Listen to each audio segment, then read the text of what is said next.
নমস্কার। এই ভার্চুয়াল সভায় নিবেদিতা সম্বন্ধে আমাকে বলতে সুযোগ করে দেওয়ার জন্য আমি রামকৃষ্ণ সারদা মিশন কর্তৃপক্ষ এবং বিশেষ করে শ্রদ্ধেয়া মাতাজি প্রব্রাজিকা অশেষ প্রাণাকে ধন্যবাদ জানাই। ভারতীয় শিল্প রেনেসাঁসে নিবেদিতার ভূমিকা বিষয়টি খুব বড়। আমি আজকের আলোচনায় বেছে নিয়েছি এরই একটা ছোট অংশ, শিল্প পর্যালোচনায় নিবেদিতা। সীমিত সময়ে ছোট্ট করে বলবো, আর আরও জানার কৌতূহল হলে আপনাদের আসতে হবে 16 নম্বর বোসপাড়া লেনে নিবেদিতা মিউজিয়ামে। স্বামীজির সংস্পর্শে আসাটা নিবেদিতার জীবনে একটা টার্নিং পয়েন্ট ছিল। ইউরোপিয়ান আর্ট সম্বন্ধে চর্চায় ছিলেন। ভারতীয় শিল্পের সঙ্গে পরিচয় হলো স্বামীজির পদপ্রান্তে বসে। শিল্প রেনেসাঁসে অনেকেই সক্রিয় অংশগ্রহণ করেছেন এবং তার নিজের ঐতিহাসিক ভূমিকা পালন করেছেন। এই শিল্প আন্দোলনের জন্য যে দার্শনিক কাঠামোর প্রয়োজন ছিল সেটা জুগিয়েছিলেন হ্যাভেল, নিবেদিতা, অবনীন্দ্রনাথ এবং কুমারস্বামী। প্রবন্ধে, চিঠিপত্রে, আলাপচারিতায় নিবেদিতা অত্যন্ত সোচ্চারভাবে এবং নির্দ্বিধায় তার মতামত জানিয়েছেন। The function of art in shaping nationality প্রবন্ধে উনি যে মতামত জানিয়েছেন, ভারতের আর্টের ইতিহাসে তা একটি কনসেপচুয়াল মাইলস্টোন বলা চলে। এই প্রবন্ধে উনি যা বলেছেন আমি বুলেট পয়েন্টে জানাচ্ছি। প্রথমে বলছেন যে অন্যকে অনুসরণ করার কোনো প্রয়োজন নেই। ভারতের নিজস্ব শিল্প, সাহিত্য, সংস্কৃতি অতি উচ্চ মার্গের।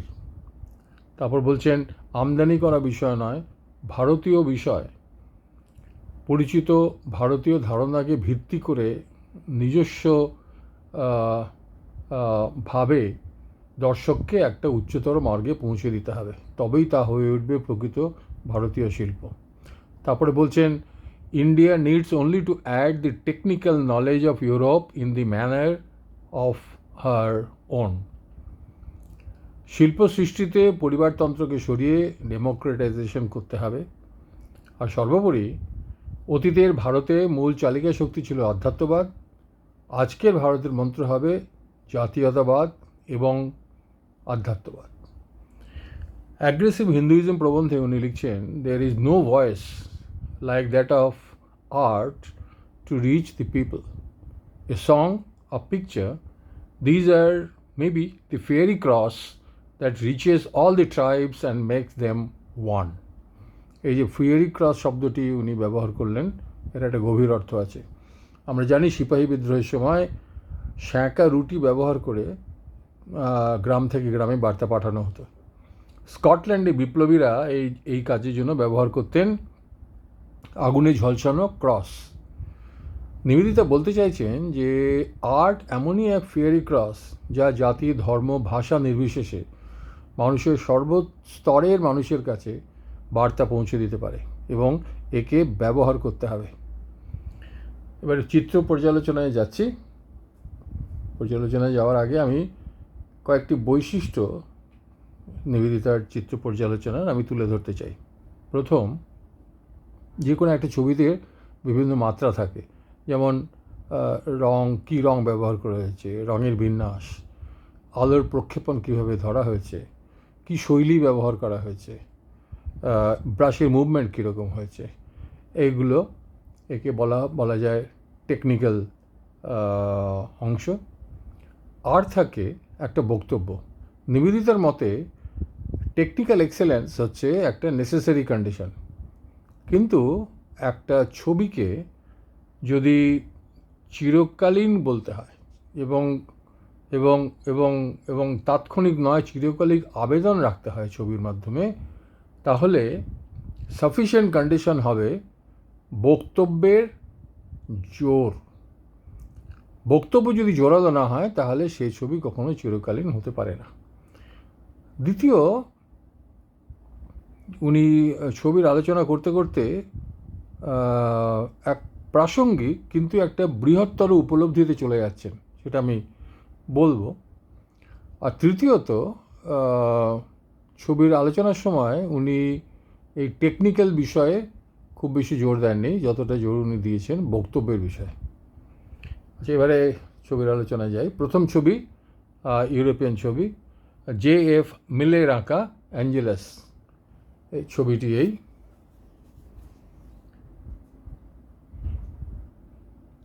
আলুর ক্ষেতে দাঁড়িয়ে দুই কৃষক প্রার্থনা করছেন। তো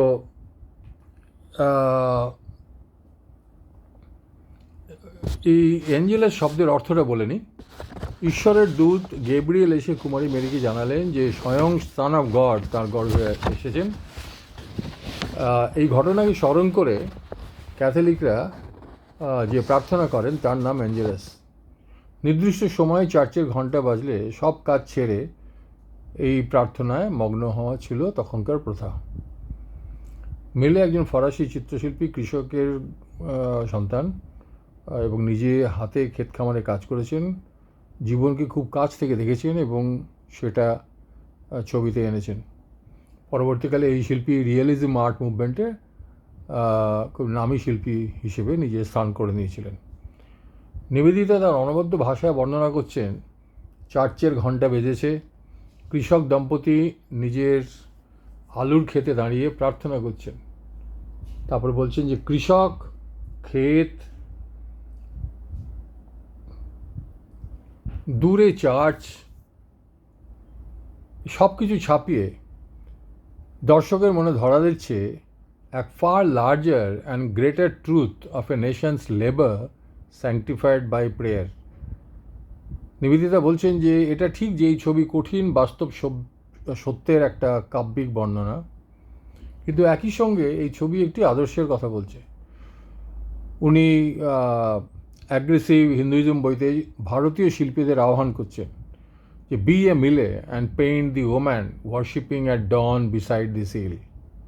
পরের ছবিতে যাই। ছবির নাম ম্যাডোনা অ্যান্ড চাইল্ড, ডগনান বউভার্টের আঁকা।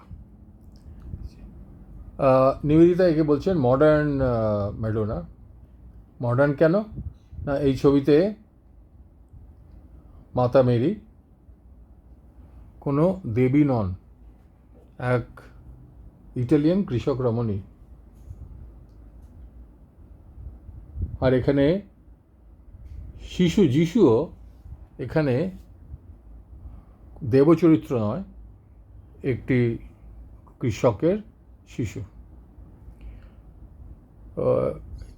এই ছবিতে সাধারণ মানুষ নিজেকে খুঁজে পায়, প্রাত্যহিক জীবনে আধ্যাত্মিকতার স্পর্শ অনুভব করে।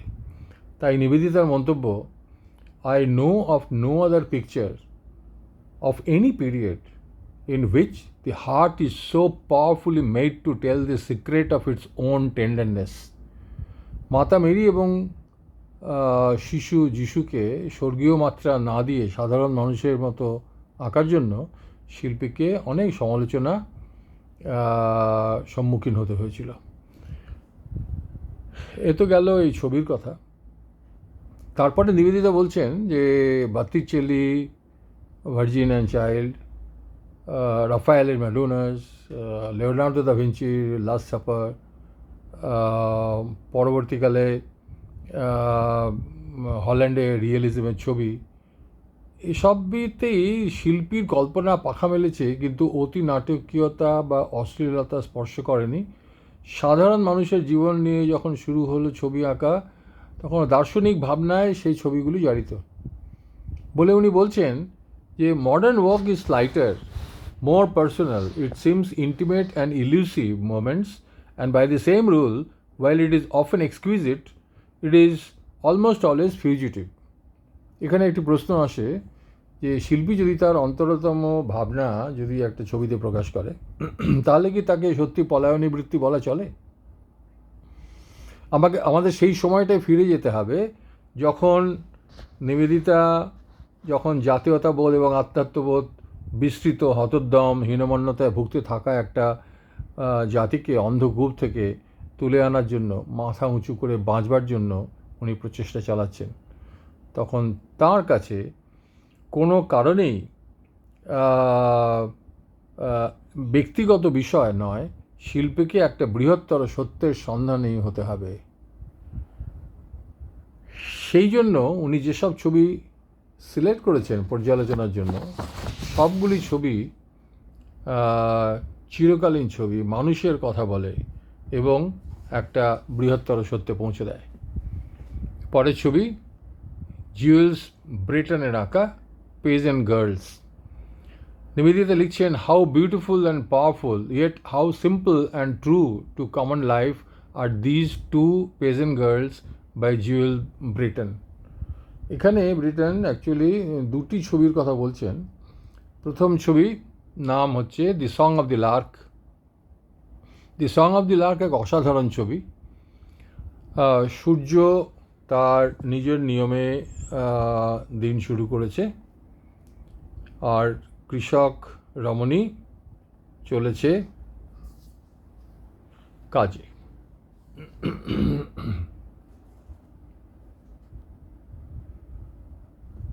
সেই ছবি। আর আরও একটি রক্তে আর ঘামে ভেজা কঠিন সংগ্রামের দিন। এই ছবিতে যে রুক্ষ পটভূমি, যে রুক্ষ জমি, এটা তার জীবনের রুক্ষতার প্রতীক। আর দ্বিতীয় ছবি উনি যেটার কথা বলছেন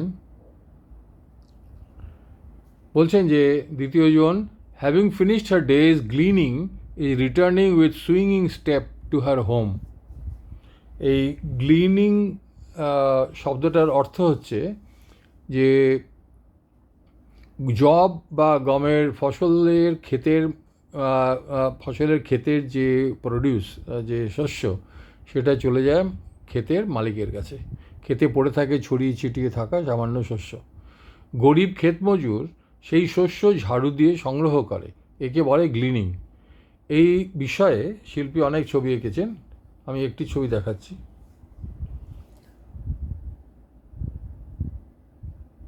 শস্য কুড়িয়ে দিনের শেষে বাড়ি ফিরছে। এই ছবিতে দিনের শেষে ক্লান্তির সঙ্গে একটা প্রাপ্তির একটা তৃপ্তি ফুটে উঠেছে। এটি হচ্ছে এই শিল্পীর বৈশিষ্ট্য, কঠোর বাস্তবতার পটভূমিতে জীবনের জয়গান। তারপরে নিবেদিতা ভারী সুন্দর কথা লিখছেন, আমরা ভারতে প্রতিদিন শতবার দেখেছি গর্বিত পদক্ষেপে কুলি অথবা কৃষক রমণীরা চলেছে। একে দেখবার মতো চোখ চাই। এই দৃশ্যকল্পের অন্তর্নিহিত সৌন্দর্যকে ফুটিয়ে তোলার জন্য সংবেদনশীল মন চাই। এই কথাগুলি পড়ে মনে হয় নিবেদিতার এ হচ্ছে কাতর আহ্বান যে উঠে আসুক এমন সব শিল্পী যারা ভারতের খেটে খাওয়া মানুষের জীবনযাত্রার মানবিক ছবি আঁকবে। এর বাদেও অনেক ইউরোপিয়ান ছবির পর্যালোচনা তিনি করেছিলেন, কিন্তু সময়ের অভাবে আমি সেগুলোর মধ্যে আর যাচ্ছি না। আমি ভারতীয় ছবি পর্যালোচনায় আসি। সমসাময়িক কালে যারা ছবি এঁকেছেন তার পর্যালোচনা করেছেন নিবেদিতা। এর প্রয়োজন ছিল কোন ছবি ভালো আর কোনটি ভালো নয় শিল্পী এবং দর্শকদের বুঝতে হবে। এ ব্যাপারে নিবেদিতা ছিলেন কঠিন, নির্মম, অযথা প্রশংসা বা নিন্দা করেননি। ওর নির্মমতার একটা উদাহরণ দিই। যেমন উপেন্দ্র কিশোর রায়চৌধুরীর আঁকা সমুদ্র মন্থনের বিষয় নির্বাচনের প্রশংসা করলেও তার বাস্তবতার অভাব এবং ডিসপ্রপোর্শনের চিত্রণ নিয়ে কঠিন সমালোচনার ফাঁকে গ্রটেস্ক বলে একটি শব্দ ব্যবহার করেছেন, যার অর্থ অপ্রয়োজনীয়, অথবা যেটাকে আর অন্য অর্থ আরও একটু খারাপ করে বলতে গেলে কমিক্যালি অর রিপালসিভলি আগলি অর ডিসঅর্ডার্ড। কেননা যেমন বললাম, উনি এতে বাস্তবতার অভাব দেখেছেন এবং যে চরিত্রগুলির ডিসপ্রপোর্শনেট দেখেছেন। আরেকটি উদাহরণ হচ্ছে সুখলতা রাওয়ের এই ছবিটি, এই সমুদ্র মন্থনের ছবিটি আমি পাইনি, কাজে দেখাতে পারছি না। আরেকটি উদাহরণ উনি দিচ্ছেন, সেটা হচ্ছে সুখলতা রাওয়ের ছবি পূজারিণী। এই পূজারিণী আমাদের চেনা গল্প। পূজারিণী স্তূপে অজাতশত্রু নির্দেশ উপেক্ষা করে পূজারিণী স্তূপে বাতি জ্বালাতে এসেছে। পূজারিণীর সামনে পূজার থালাটাকে লক্ষ্য করুন, আমি পরে বলছি। আর পূজারিণীর সামনে স্তূপের একটা আভাস আছে, কিন্তু স্তূপটাকে দেখা যাচ্ছে না। এখানে নিবেদিতা বলছেন যে প্রথমে প্রশংসা করে বলছেন যে life holds no other thing so great as the cause or the idea for which we may joyfully die. কিন্তু এটা বলতে ছাড়েননি যে এই কাহিনী কোনো ঐতিহাসিক ভিত্তি নেই।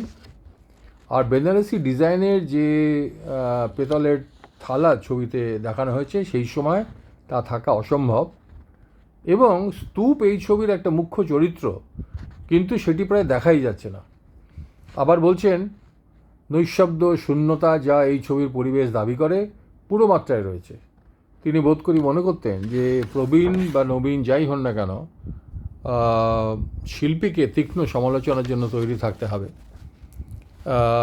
আমি ইউরোপের সঙ্গে আমি পাল্লা দিয়ে লড়ব আর সমালোচনা ফেস করব না, তা হয় না।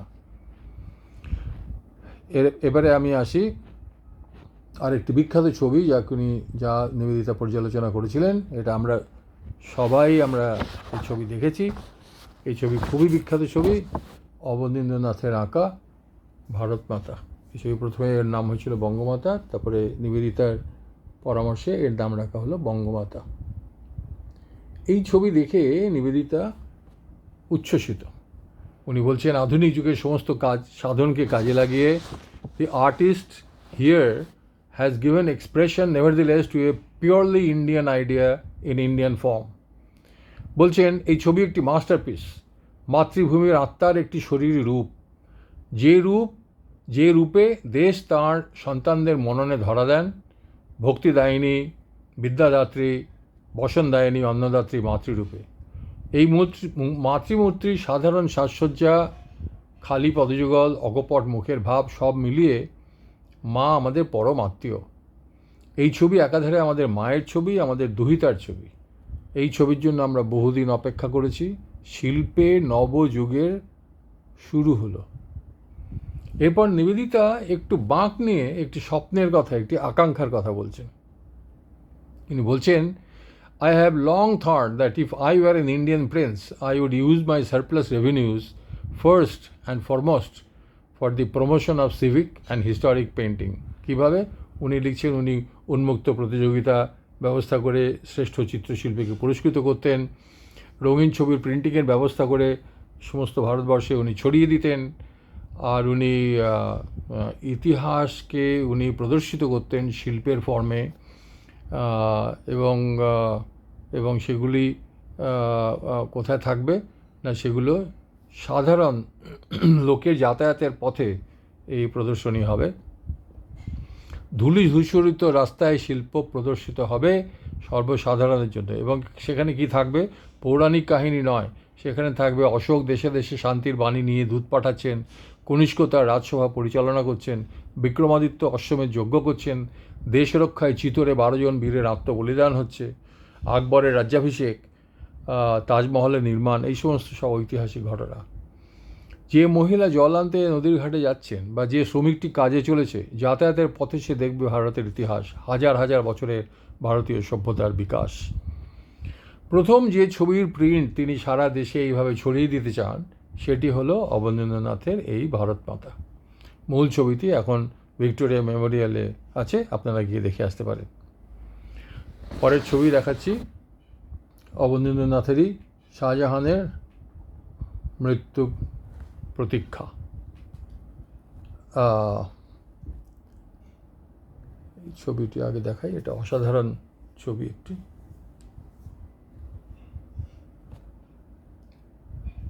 এর থামে এবং বিমে অসাধারণ মোগল আর্টের নিদর্শন, আর এখানে যে শ্বেত পাথরের যে টেক্সচারটা উনি এনেছেন ছবিতে, সেটি একটি অসাধারণ নৈপুণ্যের সঙ্গে সেটা আনা হয়েছে। পায়ের নিচে বসে আছেন জাহানারা, আর সম্রাট শেষ শয্যায় তাজমহলের দিকে তাকিয়ে আছেন। এই ছবি অবনীন্দ্রনাথের নিজের জবানিতে শোনা যাক তাঁর এই অন্যতম শ্রেষ্ঠ ছবি শাহজাহানের মৃত্যু প্রতীক্ষা কীভাবে আঁকা হয়েছিল। জোড়াসাঁকোর ধারে বইতে লিখছেন, এই ছবিটি এত ভালো হয়েছে কি সাধে, মেয়ের মৃত্যুর যত বেদনা বুকে ছিল সব ঢেলে দিয়ে এই ছবি আঁকলুম। শাহজাহানের মৃত্যু প্রতীক্ষাতে যত আমার বুকের ব্যথা সব উজাড় করে ঢেলে দিলুম। এই ছবি শুধুমাত্র দুঃখ বেদনার ছবি নয়, দূরের তাজমহল ছবিতে এনেছে এক ভালোবাসার স্মৃতি, সৃষ্টি সুখের উল্লাসের ছবি। আসন্ন মৃত্যুকে ছাপিয়ে এই ছবি বিষণ্ণতার পটভূমিকায় সুখস্মৃতির একটি ছবি। ব্যাকুলভাবে শাহজাহান দেখছেন তাজমহলকে, তার জীবনের শ্রেষ্ঠতম কীর্তি, একটি অসামান্য মুহূর্তের ছবি। এরপরে ছবিতে যাই। আমি বেশি সময় দিতে পারছি না কোনো ছবির জন্যই। পরের ছবি অসিত কুমার হালদারের বীণা। এই ছবিটি আমি সংগ্রহ করে উঠতে পারিনি, দেখাতে পাচ্ছি না। উনি প্রথমেই লিখছেন সমালোচনায়, we have here a small work of indescribable beauty of drawing, colour and setting. নিবেদিতার কাছ থেকে এই ধরনের কমপ্লিমেন্ট পাওয়া কিন্তু খুব কঠিন। অসিত কুমার বেঙ্গল আর্ট স্কুলের এক অন্যতম রত্ন। ছবির বর্ণনা দিচ্ছেন নিবেদিতা। শরতের নীল আকাশের নিচে গোধূলি অথবা ব্রাহ্ম মুহূর্তে বীণাবাদিকা আত্মস্থ নিমগ্ন। তার বীণার ধ্বনি যেন আমরা শুনতে পাচ্ছি। এই বুঝি বেজে উঠবে বীণার তারে তার হৃদয় নিংড়ানো সুর। এ অবধি তো ঠিকই ছিল, কিন্তু এবার নিবেদিতার কলমে আসছে তীক্ষ্ণ সমালোচনা। কেননা এত সুন্দর ছবির নিচে শিল্পী একটি কবিতার ছত্র ব্যবহার করেছেন এবং সেই ছত্রটি উনি লিখেছেন বাংলা পার্সিয়ান স্টাইলে, পার্সি লিপিতে উনি বাংলাতে লিখেছেন। তো এটা সম্বন্ধে সমালোচনা করতে গিয়ে নিবেদিতা বলছেন, একটি 16 শতকের একটি বাক্যবন্ধ ব্যবহার করেছেন। সেটা হচ্ছে যে নাইদার ফিশ ফ্ল্যাশ নর গুড রেড হিয়ারিং। আজকাল কেন, তখনও এই ধরনের বাক্যবন্ধ খুব বেশি ব্যবহার করা হতো না। এর মানেটা কি? এর সোজা কথায় মানে হচ্ছে unsuitable for anyone or anything, unfit for any purpose. অর্থাৎ নিবেদিতা বলছেন এই পার্সিয়ান ভঙ্গিতে বাংলা লেখাটা সম্পূর্ণ অনাবশ্যক ছবির দর্শকের জন্য এবং ছবির জন্য। তো আমার এখানে মনে হয় একটু লঘুভাবে গুরুদণ্ড দেওয়া হয়ে গেছে। তো এটাও জানতে হবে, বুঝতে হবে যে নিবেদিতা সেই সময় বারবার বলছেন যে তোমাদের সভ্যতা, সংস্কৃতি, ভাষা, এই সব কিছুর উজ্জ্বল একটা অতীত আছে, এই নিয়ে গর্বিত হওয়া শেখো, নিজেকে প্রকাশ করো নিজের মতো, মুক্ত হও হীনমন্যতা থেকে। এই কারণেই হয়তো তিনি তার এক প্রিয়জনকে বকুনি দিলেন এক ভিন্ন দেশের লিপি নকল করার জন্য। এবং এই বকুনির একটু পরেই উনি লিখছেন, নেভারদিলেস despite eccentricities of inscription, this work is exceedingly fine and we congratulate the artist on his achievement. অর্থাৎ ছবি সম্বন্ধে কোনো বিরূপ সমালোচনা করলেন না, বরং উচ্ছ্বসিত প্রশংসা করলেন। এমন শিক্ষিকার প্রশংসা আর সঙ্গে একটুখানি বকুনি খাওয়া তো ভাগ্যের কথা, এই ছবিটি পাইনি। এই প্রসঙ্গে আমি অল্প বলতে চাই, অসিত কুমার একটা লেখা লিখেছিলেন, নাম ছিল সাবেকি কথা, ভগ্নী নিবেদিতা ও অজন্তা যাত্রা বলে, একটি লিটল ম্যাগাজিনে এটি প্রকাশিত হয়েছিল। তাতে উনি লিখছেন যে শৈলেন, আমি এবং নন্দলাল প্রায়ই তার নিকট বাগবাজারে গণেন ব্রহ্মচারীকে নিয়ে যেতাম। আমাদের উপদেশশালে বারবার সাবধান করতেন আমরা যেন আর্ট ছেড়ে পলিটিক্সে যোগ না দিই। তখন চলছিল পার্টিশন হওয়ার পরে প্রবল স্বদেশী আন্দোলন, বোমা পিস্তল ইংরেজদের বিরুদ্ধে চলছে, ধরা পড়ছে, ফাঁসি যাচ্ছে। আমাদের হাতে দেশের অভিলুপ্ত আর্টের নবজাগরণ নির্ভর করছে, সেটাও দেশের জাগৃতির ও স্বাধীনতার পক্ষে খুব বড় কাজ। সেই কথাই ভগ্নী নিবেদিতা আমাদের বোঝাতেন।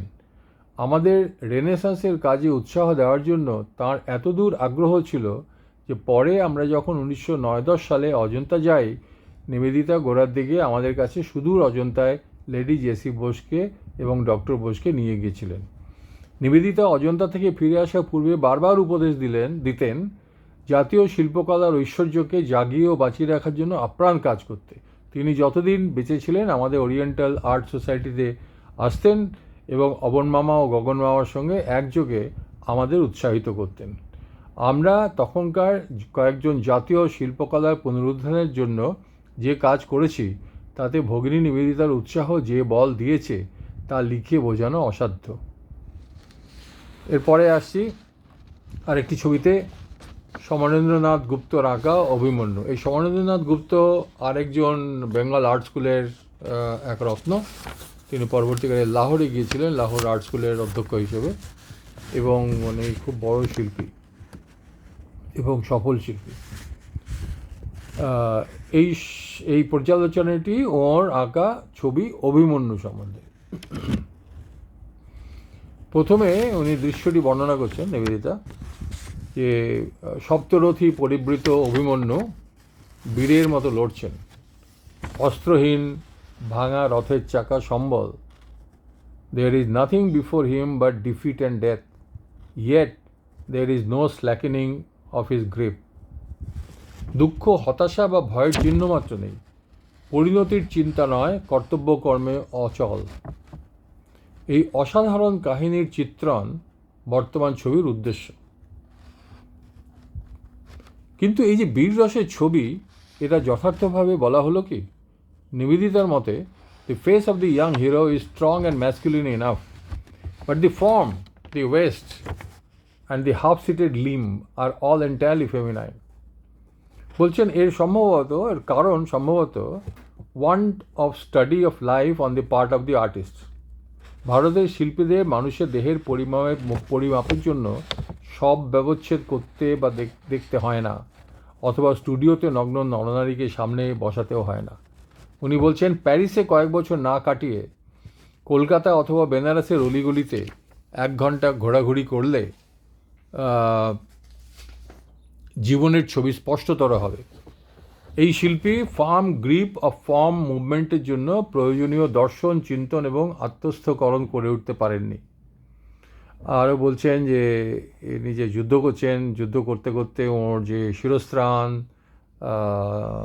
বা সঙ্গে যে গয়না আভরণ পরে আছেন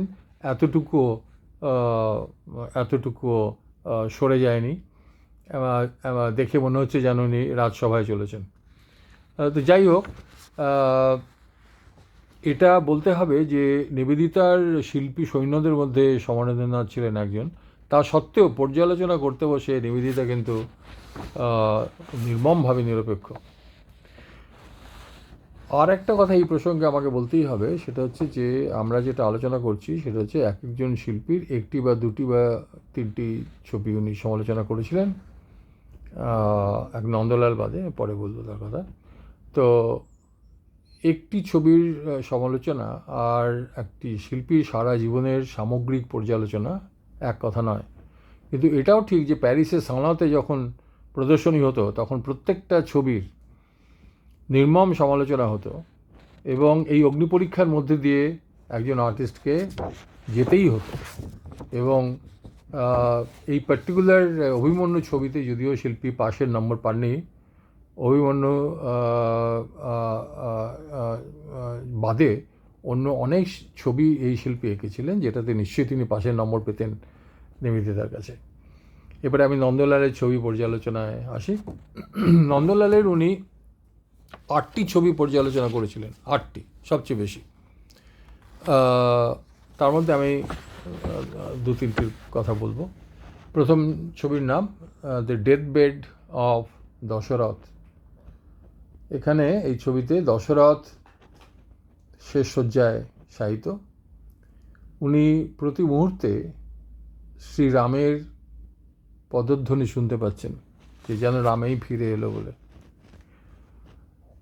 তো বলছেন উনি, নিবেদিতা লিখছেন, the gesture of thought so suggestive of listening for a returning footstep, রামের footstep, tell their own tale, তার এখনও আশা শ্রীরামচন্দ্র ফিরে আসবেন। কৌশল্যা এখন রানী নন, শুধু পত্নী। স্বামীকে বাতাস করছিলেন, পাখা এখন খসে পড়েছে। তিনি একা শোকে মুহ্যমান প্রার্থনার ভঙ্গিতে বসে আছেন। শোকের প্রকাশ এত নীরব গাম্ভীর্য, স্রোতের প্রকাশে এতই নীরব গাম্ভীর্য যে এই ছবি দেখে দর্শক অনুচ্চস্বরে কথা বলবে। সাহিত্য দশরথের মাথার দিকে একটি গবাক্ষ আছে, যেখান থেকে বাইরের আকাশ দেখা যাচ্ছে। আমি ছবিটাকে দেখাই। আমি এই ছবির কালার্ড প্রিন্ট আমি পাইনি, কিন্তু যেটা পেয়েছি আমি তাই দেখাই। ছবিতে এই কৌশল্যার সামনে একটি পাখা পড়ে আছে, লক্ষ্য করুন, আর দশরথ তাকিয়ে আছেন আকাশের দিকে। আচ্ছা, নিবেদিতা লিখছেন যে গবাক্ষের বাইরে তারাখচিত অন্ধকার বিশাল আকাশ মৃত্যু পথযাত্রীর এই ছবিতে এক বিশেষ মাত্রা এনেছে। কৌশল্যার ঘরটি সাজানো হয়েছে চমৎকারভাবে। পালঙ্কে, ঝাড়বাতিতে, রানীর শাড়িতে এবং কঙ্কনে সোনার রং সুপ্রিম ডেকোরেটিভ ভ্যালু যোগ করেছে। এরপর নিবেদিতা উচ্ছ্বসিত হয়েছেন, কেননা এই ছবিতে তিনি দেখছেন এবং তার অন্য অনেকের কাঙ্ক্ষিত সেই সন্ধিক্ষণ এসেছে যখন প্রকৃত অর্থে আধুনিক ভারতীয় চিত্রশিল্পী রচিত হচ্ছে। The pupils of art school have begun to produce original work of true value. It may be said that modern Indian art at once genuinely Indian and genuinely modern is born at last. The Indian mind is at work in this field of human endeavor. যোগ্য মর্যাদা দিচ্ছেন দুজনকে, অবনীন্দ্রনাথ এবং haven সাহেবকে। বলা বাহুল্য, এই অচলায়তন ভেঙে পড়ার মুহূর্তে নিবেদিতা আড়াল করে রেখেছেন নিজেকে, তার নিজের বিশাল অবদানকে। নন্দলাল এই ছবি পর্যালোচনায় নিবেদিতার উচ্ছ্বসিত হয়ে ওঠার আরেকটি কারণ হলো যে তিনি বুঝতে পারছেন যে অবনীন্দ্রনাথে এই রেনেসাঁ থেমে থাকবে না। একগুচ্ছ তরুণ শিল্পীর হাত ধরে নতুন ভারতীয় ধারা বিশ্বে প্রতিষ্ঠা পাবে। দশরথের অন্তিম শয্যা ছবিটি আঁকার পরে নন্দলাল নিবেদিতাকে ছবিটি দেখিয়েছিলেন। নিবেদিতার পছন্দ হয়েছিল ছবিটি এবং বলেছিলেন, কৌশল্যা রাজরানী, তার হাতে তালপাতার পাখা কেন? রাজরানীর হাতে হাতির দাঁতের পাখাই শোভা পায়। জাদুঘরে হাতির দাঁতের পাখা রাখা আছে, শিল্পী যেন তা গিয়ে দেখে আসেন। পরের ছবি দেখাচ্ছি। ছবির নাম সতী। এই ছবি খুব বিখ্যাত ছবি।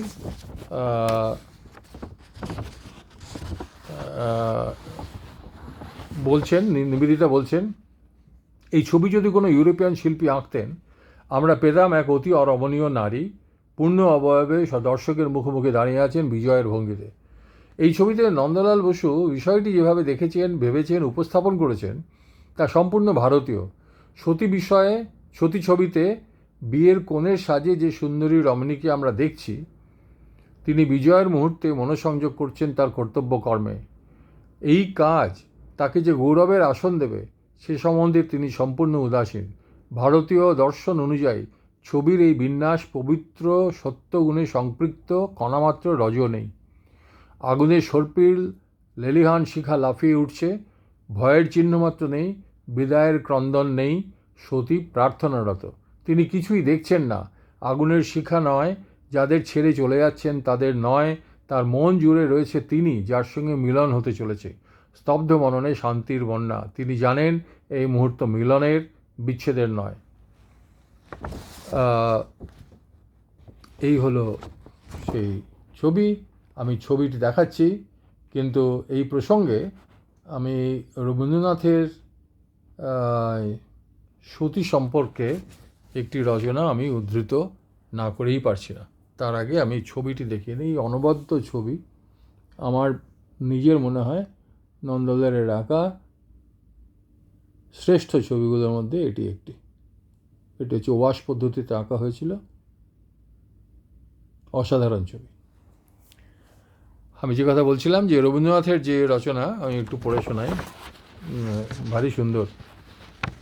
লিখছেন, শিবের প্রতি সতীর সত্যকার প্রেম ছিল বলিয়াই তিনি অর্ধাসনে অনশনে অগ্নিতাপ সহ্য করিয়া আপনার একান্ত সুকুমার দেহ ও চিত্তকে কঠিন তপস্যায় সমর্পণ করিয়াছিলেন।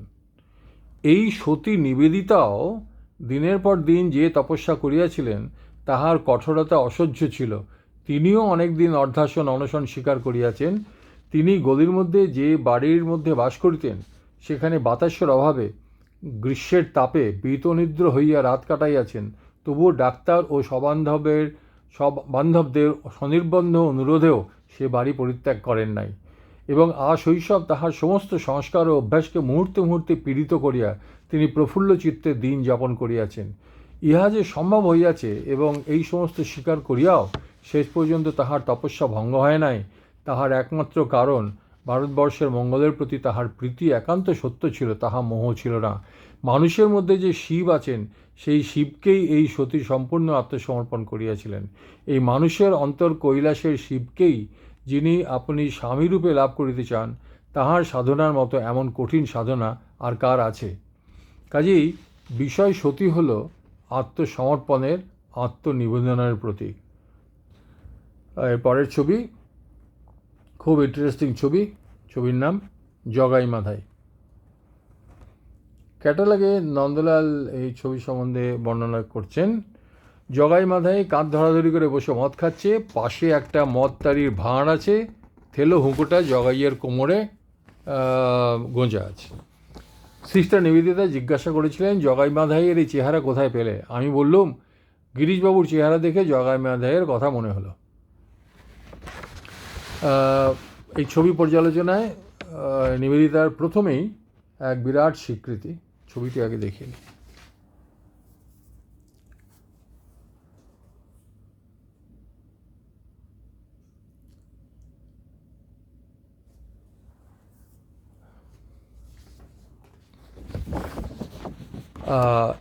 উনি বলছেন যে it is another of the great technical ট্রায়াম্পস of the artist and the school for the amount of labor that must have gone to production of a work in this kind, at once so small and so perfect, would be almost incredible to the mind of the mere layman.